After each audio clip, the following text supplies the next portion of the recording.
All right, Preston, we are live. It says so on my side. And welcome to CEO Zones, where we cut through the noise, bring you real lessons from the corner office. I'm Bill Forster, and today I am really honored to have one of my new friends the last couple of years who didn't just climb the corporate ladder, but he helped build it. He realizes what you're going through as a CEO. And today we have with us Preston Poore, who spent over 3 decades in the trenches of the Fortune 500 with companies like Coca-Cola, Hershey, Ralston Purina. And he's seen firsthand what works, what doesn't, and the difference between a leader that has a title and a leader who actually leads. Welcome, Preston. We're really glad to have you back today. Hey, thanks, Bill. Thanks for having me. I appreciate everybody that's logging on today for this brief discussion. Very excited about it. I want to start a little bit with a safe harbor statement. I'm not here to sell anybody anything today. So you can sit back, relax, enjoy the conversation, and know that I'm just trying to do this because I've got a message that I just want to help multiply because I think it'll make a difference in your career and in the folks around you. So we ready, Bill? We're ready. Let's jump in the deep end. Let's do it. Can you see the slide? It says upside down leadership. It looks like you can, so that's great. Fantastic. All right. You know what? We often think engagement starts with employees, the surveys, the incentives, the programs. But you know what? In my mind, that's backwards. Engagement doesn't start at the bottom. It starts at the top. It's a reflection of how leaders lead, not what they demand. That's why I call this upside down leadership. Flipping the pyramid so that leaders can serve, listen, and build trust from the top down through their managers. Because when you change how you lead, you change what your people give back. I want to share a quick story with everybody. I have a great-great-granduncle named Tom Girdler. Tom used to be the president of Republic Steel. If you're familiar with steel history, there was U.S. Steel, Bethlehem Steel, and then Republic Steel. He was a brilliant but combative leader.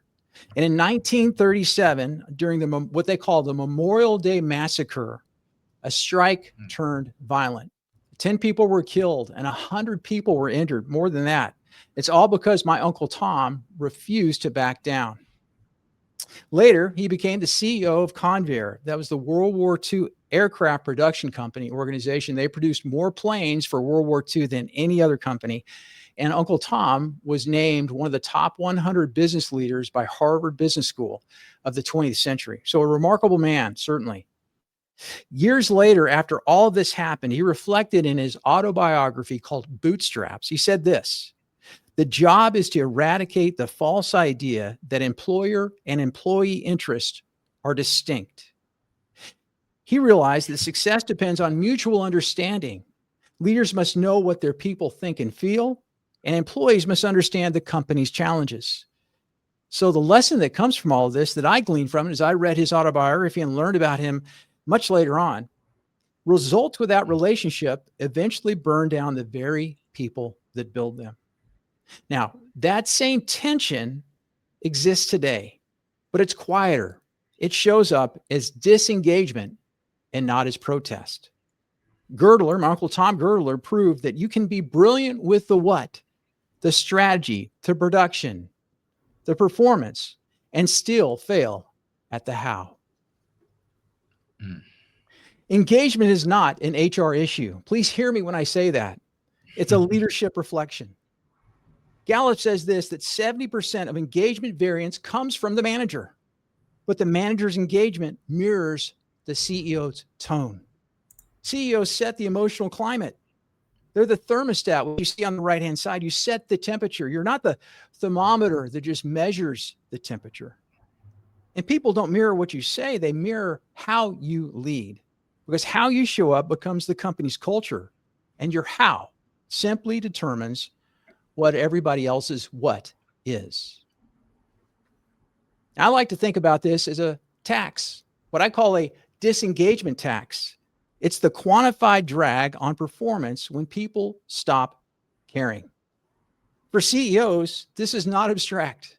This is actually sitting on your P&L. A disengaged workforce is like paying a 6.6% tax on potential. At the Q&A session, if you'd like to, I'll share with you how I got to that number. But for a Fortune 500 company like I used to work for Coke, that disengagement cost is almost $3 billion on an annual basis. But here's the kicker. The single biggest driver of the tax, it's the manager. Managers account for 70% of engagement variance. And the funny thing is that 70%, according to Gallup, 70% of managers themselves are disengaged.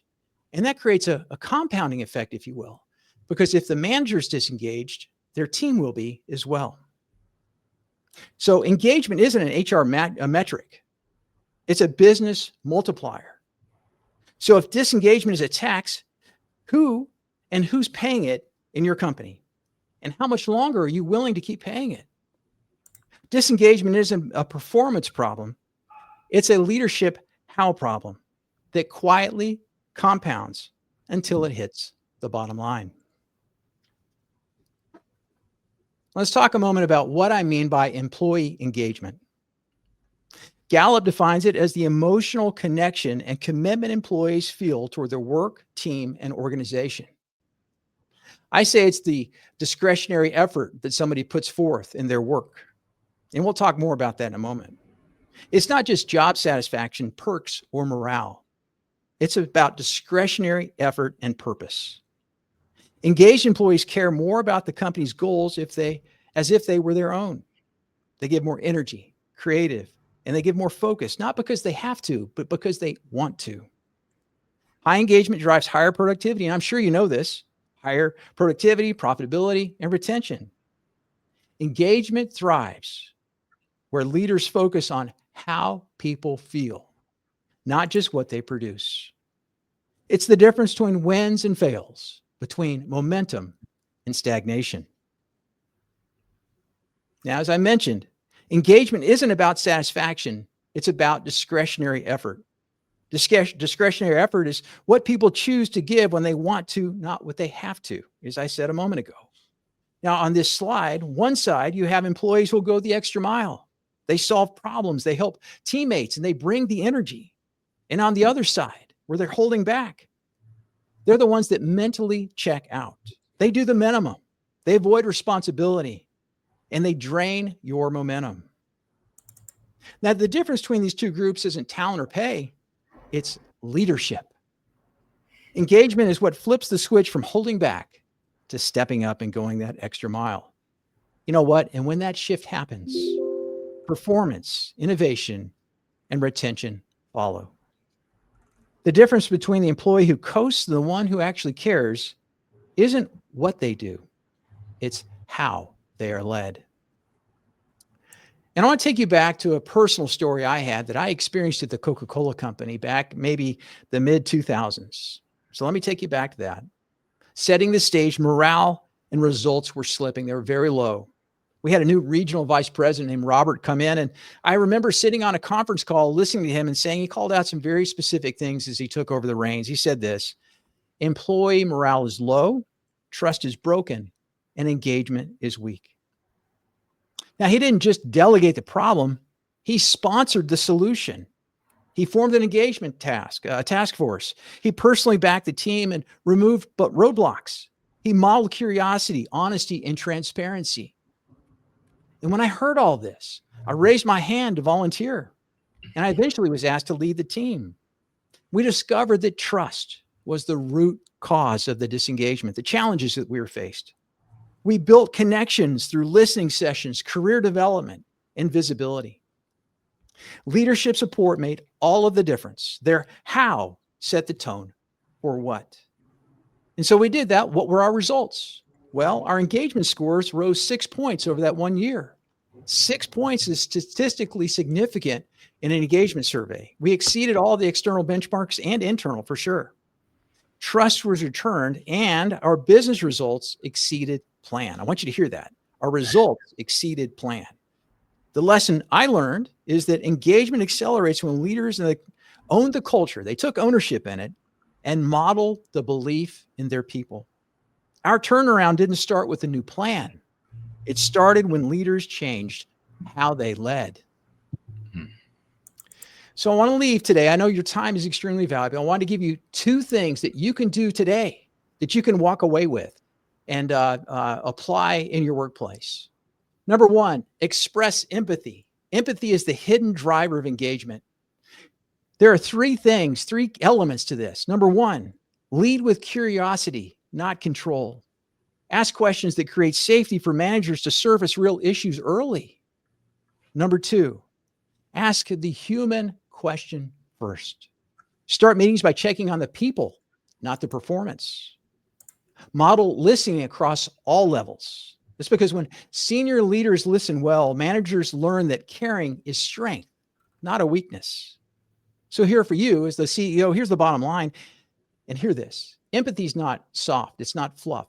It's strategic. How you listen to managers determines how they listen to their teams. You're going to model the role or the behavior for them, and they'll take that and they'll apply that to their teams. And why does it matter? Well, just like I said, managers mirror what they experience. When they feel understood, they engage, and so do their teams. So here's one thing you can do today. One thing, take away this action item. At your next meeting, open with a human question, not a business one. Notice how the tone and the truth change. So that's express empathy, the hidden driver of engagement. The number two thing that you can do today is start building trust, because that's the currency of engagement. Again, three things real quick here for you to do on that, and 3 points on the how you do this. Number one, lead with transparency. Share the why. The transparency, it replaces fear with confidence. Number two, model vulnerability. Admit when you're learning. Honesty makes it safe for the leaders to lead the same way.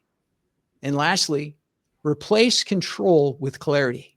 Set expectations, then step back. Trust creates ownership, not oversight.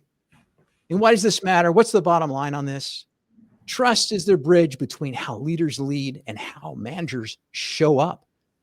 And again, it goes back to this because managers drive 70% of engagement. And when they feel trusted, everyone on your team wins. So do this. Here's an action item you can take away. This is the second action item today. Before your next major decision, invite a middle manager into the room early. Explain your why. Talk a little bit about that.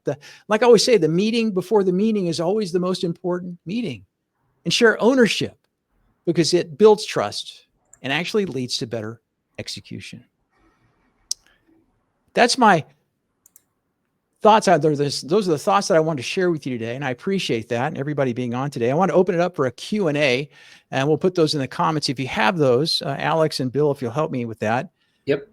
As we prime it, we'll wait, just give people just a second on that. I get a few questions when I go through this with folks. Number one, how do I know if my managers feel trusted? How do I know if my managers feel trusted? Well, I've experienced that simply by this, is when we see it in their candor. When I'm open with my manager or my CEO, whoever the executives that I'm talking to, if I feel like I'm not going to be stabbed in the back or my words going to be taken out of context, I can be more candid with my leader, and it's willing to do that. So if you have candor go up, you're actually going to see that you'll have that's one way to demonstrate trust. That's one question. I've got a couple others, but do we have anything on the line real quick here, Bill, that people are asking or commenting? I've seen a lot of great comments come across. Yep. So there's a very long comment from South Africa. I'm not sure if you can see that there. All right. Let me go here. All right. Okay. And is this from Terrence? Is that where we're headed? That's where I was looking. Yep. Okay. Give me just a second, Terrence.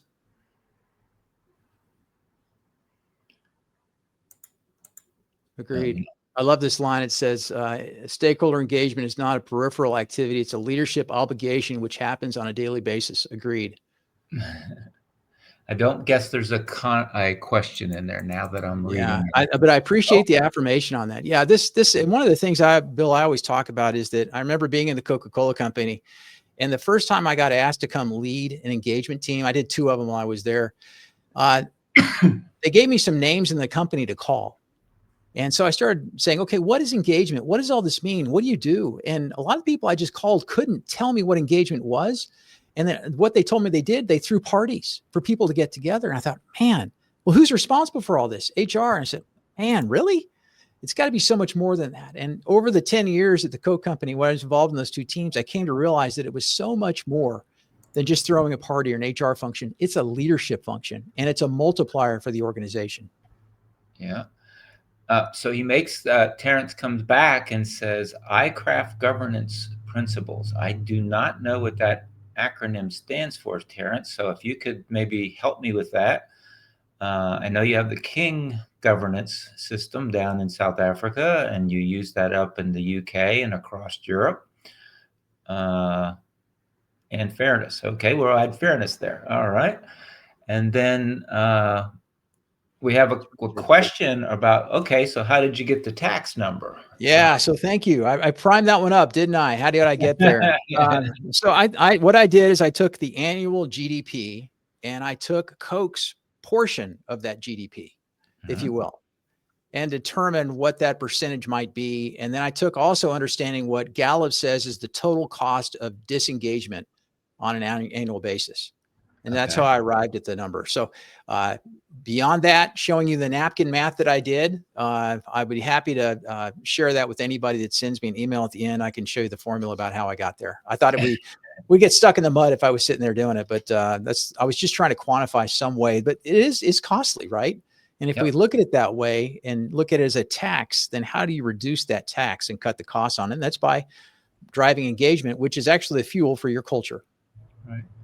So when Mr. Buffett became a significant shareholder, was that prior to this time period or during? Or There's a post. Yeah, that's right. That was post Warren Buffett. So I believe Buffett's, I don't know how much longer he stayed on the board after the Gatorade debacle, where Coke had the chance to buy Gatorade and Warren Buffett said no. And then Neville Isdell stepped in as the next CEO and told Warren that he ran the board. And I think Warren may have stayed on the board, kept his Coke shares, obviously, but not sure how much longer that power struggle and dynamic lasted after that.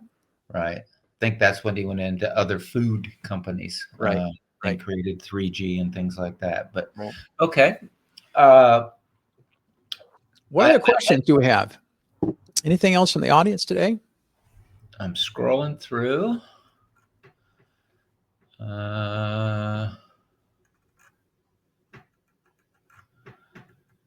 Okay, that looks like we're good from what I can tell in the comments section. Yep. I didn't want to. So, what are your thoughts on the engagement piece that I mentioned today to your audience? Well, the empathy piece I think is critical, and because if you can't, it's all about the people, and then the profits will follow. So if you aren't caring about your people, I would say they know that, they can smell that, right? Right. They can smell that before you even get on a video. That goes all the way. That smell stinks all the way through the internet. So I like that piece. I do believe that teams who trust, verify, and then cause, and I'm going to use the word positive conflict. I'm not sure of the right term there, but that actually challenge each other to do better as a person, lo and behold, the company will always win. So I think that's what I'll add to that. Yeah, at Coke, we used to call that constructive discontent. Thank you. I like to call that downright fighting with your friend. That's right. Anyway, how would you answer this question? Let's throw it out there. Well, I think some other things are coming across on this. How do I hold people accountable without going soft? You mentioned empathy was so important. How as a CEO are they to hold people accountable without going soft from your perspective? From my perspective, it's the clarity of the goals that you set, the clarity of the two-way vision that they've accepted that you're projecting. And then you get back to what I like to call owner responsible, consulted, informed. Who owns that, whatever that to-do might be, or that function, or that department, or that sub-business unit? And then what are the expectations that they've mutually agreed to? It's not just the dictation of the CEO saying, we will create a new $1 billion division this month. Go do it. It's you've got to hear it, accept it, and then build that out together. So to me, that's kind of how we sum that up. We have a question from Jesse. Yeah. So Jesse wrote this. He said, how many high-performing salespeople working remotely, and they usually just want to be left alone as long as they perform? What's the best way to get them involved with leadership and engagement? I think there's some fundamental questions here because of the remote hybrid that we're sitting in. And I found that there are 3 questions that people are going to ask, and it will help them engage, Jesse, with you. Number 1, do your associates know that you care for them? You're going to say, do you care for me? Number 2 is, can I trust you? So do you care for me? Can I trust you? And number 3 is, can you help me? Meaning, in my organization, with my development, with whatever I have, can you help me? Those are the 3 questions that they ask. And I think the only way to do that is through time together. And so if you're just a transactional and associate that is worried about your scorecard and performing, leave me alone. I think there's a chance to be a team and look at the vision, accomplish the mission, and say that we're in this together for something bigger. And I really think that starts with the leader, about how you approach that. In my book, How is Greater Than What, the last chapter is really about engagement. There's some very specific tactics in that about how we turn the corner that I mentioned earlier in my story today. So if you'd like to look at that, that'd be great. Or send me an email. I'd love to discuss with you some real tactics that you can do with your sales team. What else do we have over there? Let's see. I see Terrence is back. Thank you. You've been very engaged today. It says, when stakeholders understand their individual collective role and responsibilities in the organization and the mutual benefits, they become engaged in the organization's sustainability strategy. Yeah.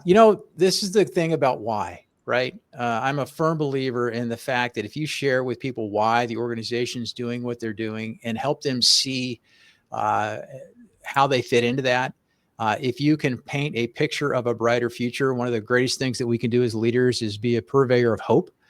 As a matter of fact, Gallup found that the number 1 thing that leaders need to give, or followers are asking from their leaders, is hope. 54% said that. Trust and some others were further down the line. But if you can see people, or tell them and work with them how they fit into the bigger picture and have hope that there's a brighter future, they will engage. They'll help you achieve your goals from a collective perspective on that. So really good. Comments. Yeah. And hopefully I hit that one right there. Terrence, give me a thumbs up if you will. Jesse, thanks for your comment on that. And then Bill, thanks for the content on that with it. So thank you. Bill, how about we wrap things up? Oh, okay. Let's see. I got one more question down here, and then we'll pull it to a close here. It says, my team is remote, and one of the best things I've done is have in-person retreats once a year where we all get together. It helps everyone see that we are all real people behind the scenes. And after that, I started that. The team got stronger than ever. I would say this, that there's a big difference we're human beings. We're not robots. And if we have this chance to interact face to face and not just communicate, but connect, and relate, understand where everybody's coming from, and then focus on a larger goal and a bigger picture on that, that makes all the difference in the world. Again, I go back to this idea of transactional versus strategic relationships. And if you're only in the job to make money, you are what I would call a mercenary. But if you're in the organization to help it grow, because I believe growing people grow companies, and transform lives, transform companies and cultures, that if you're in a position where you want to help achieve something bigger than yourself, you become a patriot. And so you're going to do everything you can with a passion and a heart, with not only with your work, but with your team and what the organization does for its future. So that's the way I look at that. Our interaction together is so important, moving from transactional to strategic relationships. Thanks, Alex, for the question or the comment. So Bill, I have a question. I belong to your distribution list. I know you have a Black Friday special. Yes. Are we allowed? Is the Black Friday special still running? Yeah, it is. And that's a great cue. So I'll say this last comment, then we'll move to the very last slide. And I'll mention the Black Friday. If people are listening today, they can take advantage of it and share the book with other people beyond the offer I'll make here in just a moment. But as we wind things down, this upside down leadership idea is this: engagement will never rise higher than your example. You can't delegate it. You can't survey it. You can't incentivize it. And when leaders change how they lead, like Bill said, with empathy and belief in their managers, engagement rises naturally. By focusing on the how is not coddling. It's not fluff. It's building people up who will build your business. So thanks for investing your time today with me and Bill and CEO Zones. I want to say thank you very much to Bill and the organization for having me on today. It was quite an honor. I know it was brief today, but hopefully the message that you heard today was impactful and you can take it and apply it. And thank you, everyone, because I'd love to help you and send you a free copy of my book, How is Greater Than What? If you'll just email me your contact information, your email and a shipping address, I'll put a copy of it in the mail to you and let's stay in touch. There's my email address and I'd love to hear your thoughts on it. And as a kicker, two things. One, there's a workbook at the very end to help people explore these concepts around how is greater than what. And to Bill's point, on Amazon alone, it's reduced retail down to $12.99. That'll go through Black Friday. So Bill, there you go. Those are a couple things, a free book, a free workbook. And gosh, if they want to share it, they can go out and take advantage of the discount for Black Friday. Excellent. I don't know how to thank you. We're grateful that you gave us your time. We know you're busy. For those people in Atlanta, how would they be able to interact with you? Do you have a situation, clients where you have meetups or anything? What's your anything like that going on? Yeah. Right now, Bill, the best way for people to do is to go out and check my website and they can send me a note. And if they'd like to connect with me over a Zoom call or in person, I have a calendar. I send people the link on that and we connect and love meeting new people and exploring how I can help or just sitting down and learning what your challenges are. Maybe I have some advice that I can help you with. So that's the way I do that. All right. I know it's a big city and I don't remember which north, south, east, or west you live, but right. I know it by the malls, right? From the Chick-fil-A days, wherever there was the name of the mall is I know how to get around the clock. Yeah. So. Yeah. I'm in between the Cumberland Mall and the Perimeter Mall, if that's how I do it. Oh, so wow. That is, and Chick-fil-A in the 80s, that was the number 2 and number 3 mall in the whole network. So those were big times back then. Certainly. Yep. All right. Well, thank you so much for your time. How is Greater Than What with Preston Poore is his book. It's a Black Friday special. And if you need to contact Preston and he didn't reach one of those up there on the screen, we're going to leave it there just for another second. Somehow, if you missed that, you can go to ceozones.com. He's on our content partner page. If you're a member, like Terrence is, for sure, I see his name still there. Terrence, you can interact with Preston inside our community in very confidential and one-on-one kind of way. Mm-hmm. So we thank everyone and we wish everyone a happy Thanksgiving. Thanks, everybody. Take care.